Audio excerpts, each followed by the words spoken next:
Hey guys, what's up? My name is Sean Wayne and today, tara, pag-usapan nga natin itong pagiging kritiko. Nagiging kritiko na ba si Ben Tulfo sa kanyang mga kapatid na nasa politika? Specifically, si Raffy Tulfo. Okay?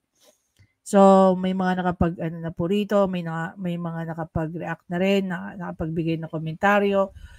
Gusto ko rin syempre i-shout out dahil gagamitin nating material itong in-upload ni Gossip Central. So it's been like 3 hours since in-upload niya no ang video na ito. So obviously kinompile ito ni Gossip Central. So thank you so much for that. Kay Ben Tulfo, sir, may makikihiram lang po ng inyong programa, konting clip lang. Anyway, even before we get into this, i-play muna natin ng intro.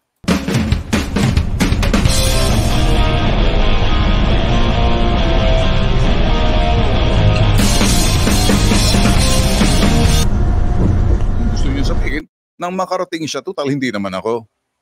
May kasabihan ng... So ito guys, no, this is coming from Bitag Official, Bitag Live Full Episode. Ito ay po yung podcast ni Ben Tulfo. So sinasabi niya rito, marami na po nagme-message sa kanya at mukhang hindi na ito nagugustuhan ng mga tao.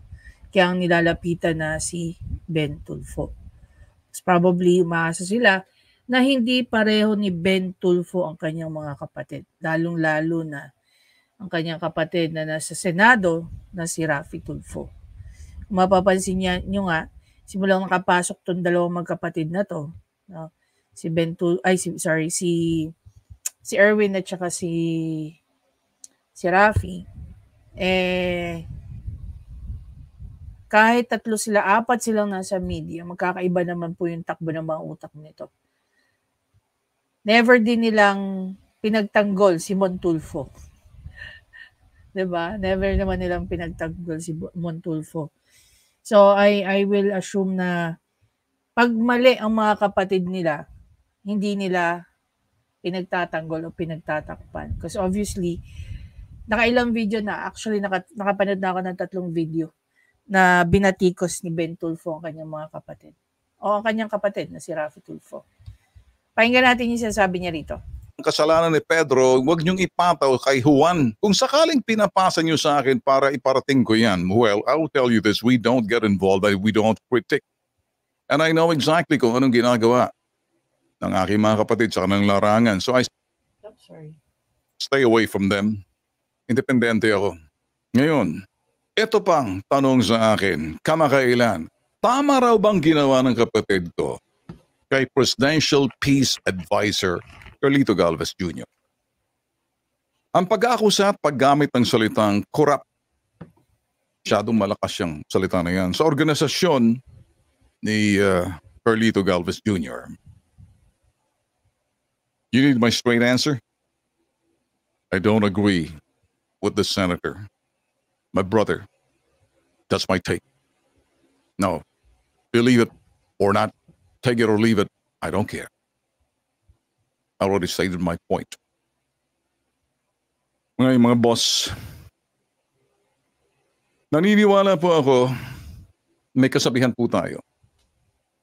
The burden of proof is with the accuser and not with the accused. Nag-aakusa ka, inaakusahan mo, ikaw ang magpapakita ng ebidensya laban doon sa taong inaakusahan mo. Naniniwala po ako roon. Naniniwala po ako sa sinasabi nila na baliktad na ata. Aakusahan mo. Pagkatapos, ang patunay ay doon sa taong inaakusahan mo. Bali. Yung nag-aakusa, kinakailangan may mga ebidensyang patunay na. Right in your hand. Ang nangyari, ito po, we're supposed to have the legal jurisprudence na magsasabing you are innocent until proven guilty. Nabaliktad, boss. Nangyari, you are guilty until proven innocent. Now, tanong niyo siya, hindi ako. Iisa ang apelyido namin. Magkaiba ang prinsipyo. Iba si Ben Tulfo. Iba ako, si Bitag ako. Sakaling ako sa sitwasyon na kung saan kinaroroonan, kinatatayuan ng estado ng aking kapatid, anong estilo ko? Iba. You can take it to the bank. Like everybody else.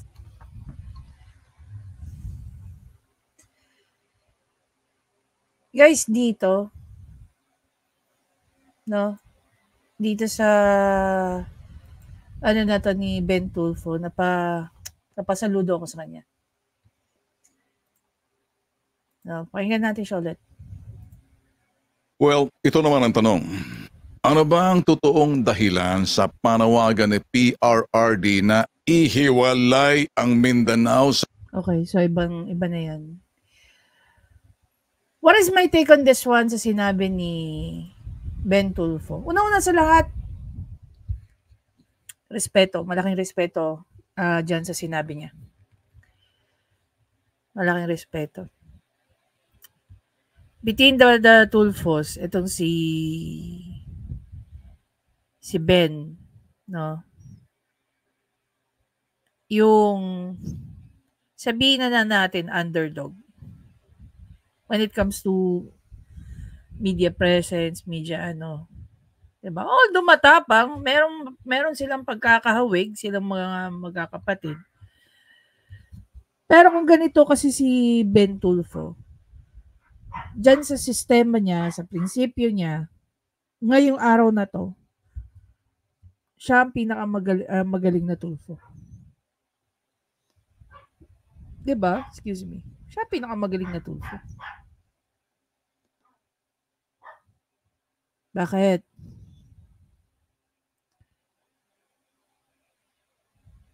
Ito yung Tulfo na may talino eh. Kahit papaano, may sinusundan. Alam niya sa sarili niya na may mga batas na dapat siyang pinapaniwalaan, sinusundan, dinidiinan. No, hindi gaya ng kapatid niya. Sa kanya na rin naman sa kanya na rin galing. Iba siya. No, iba siya. Pakinggan natin 'tong ginawa ni Gossip Central. Ang sino man inimbita as resource person para maimbestiga sa Senado, pasalitain nyo naman. So every time po, No, stop, shut up, sorry. Tigas pa sa inyo, tapos ngayon, lalambot-lambot pa rin kayo. Paano kayo gagalangin? Baka pa yung presidente nyo, natin. Baka pa nyo si presidente. Sana pinasalita po nilang NJCP para makita natin kung nagsasabi ng totoo, nagsasabi ng kasinungalingan. Pasalitain nyo naman. No, wag mo na ipasa kay Clark. Wag ka na magpasa, sir. Hindi ako papayag. Kaya nga iniimbitahan para mabigyan ng kanilang karapatan marinig. And hindi yung, I wish to be recognized. No. Can I speak? No. Sir Chair, if I may, No, be recognized. ERC, mas may tiwala ko sa ERC attorney. Teka muna, inimbitan niyo pa. Sana huwag na kayo nag-imbestiga kasi kakastiguhin niyo lang naman pala. Maliban na kung magpakita sa akin ng credentials na ikaw ay IT expert. No, Mr. Chair. Then hindi ka pwede magsalita. Maybe, well, of course, the Then hindi ka expert pwede here magsalita. would be the ICT. Exactly. Yes. Kapag ang sino man inimbita as resource person para maimbestiga sa Senado, pasalitain nyo naman. Yung restaurant and hotel? Iho, yung institutional buyer. I-define mo kung ano yung institutional buyer kasi vague yun. Dapat Ma'am, sorry. Kasi yun sa batas inisiningit nyo dun sa 195 Ano yung institutional buyer? Yes, sir. Opo. Ma'am, sorry. Please don't call me Iho. Okay. Okay. Go ahead. Yes po. Okay. Institutional buyer. Okay. Yun Okay. Processing and Ang tanong dyan,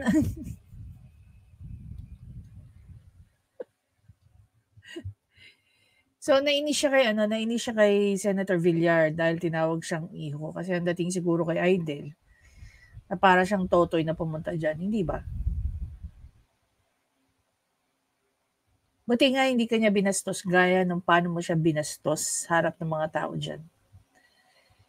Hindi na natin pag-uusapan yung yaman na meron yan Kasi yung yaman ng mga Villar, hindi naman to the point na pinistowapan sa kanila yung yaman or minana nila yung yaman nila. Hindi naman sila what do you call that? Naging open book naman ng buhay ng mga bilyar. And time again, lagi nga sinasabi ni Manny Villar na they were from rags to riches. Itong mga tao to, walang inapakan ng mga tao para yumaman. Walang nag-suffer ng mental health problem dahil sa kanila. Maraming ang taong nagkaroon ng ari-arian o maraming taong ang nagkaroon ng mga bahay dahil na lang din sa ginawa nila. Diba? So kung tinawag kang iho, it's because isa lang siguro ibig sabihin din ni Senator Villar. Bilang wala kang alam, makinig ka. Same as sa mga bata. Tapos nagmamagaling, di ba? Tani, Yes, kaya nga po. Exactly. define vague yung institutional buyer. Ano ba yung institutional buyer? Yung institutional buyer po, accredited entities or corporations importing fish or final consumption processing food requirements for accredited hotels and restaurants which would execute an undertaking that they will not distribute the commodities to the wet market. See guys, kung kaya tatanungin ko, what can you say about that?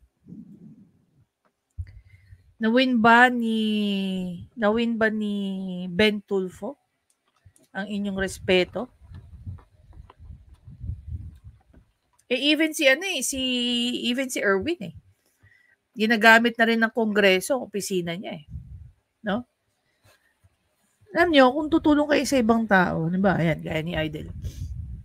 Kung tutulong kayo, no, outside of your Senate work, huwag niyo gamitin yung opisina niyo. Kasi in truth, no, tanungin niyo mga abogado niyo. Pwede ba kayong makasuhan dahil ginagamit niyo yung opisina niyo sa bagay na walang kinalaman sa trabaho niyo mismo? Ilang tao na ba from RTIA reklamo ang binitbit sa loob ng Senado? May naging batas ba? Buti pa si Senator Jinggoy. Diba yung kasambahay law? Nagawa niya ng batas yun Hindi lang sila nakialam ng panahon nila. They make sure na yung pangingialam nila, yung panghihimasok nila sa Senado, so tungkol sa mga issue, sa mga abuses ng mga kasambahay, makakagawa sila ng batas na mapoprotektahan ng mga kasambahay. At the end of the day, tatawagin pa ni Raffy Tulfo na stupid law daw ang kasambahay law. Samantalang siya, wala pa siya nagagawa. Wag sabihin nyo, Magna Carta for seafarer? Talaga ba? Principal sponsor lang siya, hindi siya principal author. In the first place, gumagawa lang naman sila ng localized or municipal version, no? Nung same ng Magna Carta, kaya nga copy-paste ang ginagawa dyan. Diba? Kung kayo tatanungin ko, halos lahat ng urgent, no? As urgent. Ilan ba ang naging successful? Ilan na ang naging palpak? Imagine niyo yung SIM card registration. Ano nangyari dyan? Simulang nagkaroon ng SIM card registration law. Excuse me. Mas tumaas pa yung number ng pang-i-scam sa mga tao. Yung phone number ko, ginagamit ng hindi ko kilalang mga tao para mangutang. Which by the way, nag-file na ako sa sa tawag dito, sa PNP. Nasa kanila na lahat ng number, so bahala na sila dun. Diba? Akala ko ako lang yung ginawa ng ganun. May mga kakaklase pala ako na ultimo mga kakilala nila. Ginagamit ginagamit sila as reference. Tapos sila yung sisingilin. Sila yung haharasin. Diba? Tanong ko nga, anong ginawa nyo? Ngayon, kinausap nila yung kakilala nila. At least yun kakilala. Ako, hindi ko kakilala eh. Diba? So, lahat ng mga phone number na tumawag sa akin, na nag-text sa akin, nireport ko. Finailan ko ng reklamo sa PNP sa anti-cybercrime. Sige nga, ano pa mga batas ang inanong urgent na nagkandaleche-leche? Hindi naman naging effective. Sige nga, kahit tanungin ko, naging effective ba ang SIM registration law? May nakulong na ba dyan? May nasampulan na ba dyan? Wala. Diba? And the more pa nagkakaroon ng crackdown, ang NBI, ang PNP, sa mga scammer na to. Kaya kayo guys, lalo na yung mga online pautang na yan, no? Ingat po kayo dyan. Ang daling mangutang, pero grabing gagawin sa inyo yan. Diba? Kaya gusto kong suportahan yung kaibigan ni Kayo eh. If you remember that, no, yung OLA ba yun? Online lending, yan. Na magkaroon ng batas para hindi sila maprotektahan ng mga tao na tumataya dyan sa online lending na yan. Hindi ko alam kung gaano karami sa inyo ang nakaranas ng pangaharas dito sa mga lintek na online lending na to. Naka-register ba yan sa Central Bank? Diba? Anyway, going back kay Ben Tulfo. Sana nga na ibang klaseng Tulfo siya. Pareho man daw sila ng apelyido pero magkaiba daw sila ng prinsipyo. Sana nga ikaw ang pinakamatinong Tulfo maliban dun sa 3 mong kapatid na lalaki. No? Ako, actually si Erwin Tulfo. Siya yung naging favorite kong DSWD secretary. I like the guy being the DSWD secretary. It's just so sad na hindi siya natuloy. No? Yun lang, nagpakita ng kakaibang ugali simulang pumasok sa Congress. Diba? Sana nga, sana, Ben Tulfo, ikaw yung maging ehemplo ng mga kapatid mo. Mula sa nakakatandaan yung si Mon, down sa bunso niyong kapatid na si Erwin. Ang balita ko nga, itong si Erwin at saka si Rafi, yan daw ang close talaga. Anyway, ayun guys, ako nararamdaman ko yung sincerity sa puso niya ni Ben Tulfo when he said na magkaiba sila ng prinsipyo. No. Sana talaga, ikaw ang pinaka nakakaangat at kakaibang Tulfo sa inyong magkakapatid. Otherwise, kung pare-pareho kayo, wala na. Diba? Wala namang pare-pareho. Of course, may magkakapatid na pare-pareho ugali. Meron din naman talagang hindi. Diba? Anyway guys, again, maraming salamat sa panonood. Please don't forget to subscribe, like, and comment. I-share nyo na rin ng thoughts nyo. Importante yan sa akin. And definitely, gusto ko rin pagpasalamat yung walang sawa yung pagko-comment at pag-share ng opinion nyo tungkol sa mga topics na dinidiscuss natin. By the way, guys, I'll see you tomorrow, Sunday, the Discourse Digest with Mantemyo. Okay? See you in the next video, guys. Bye!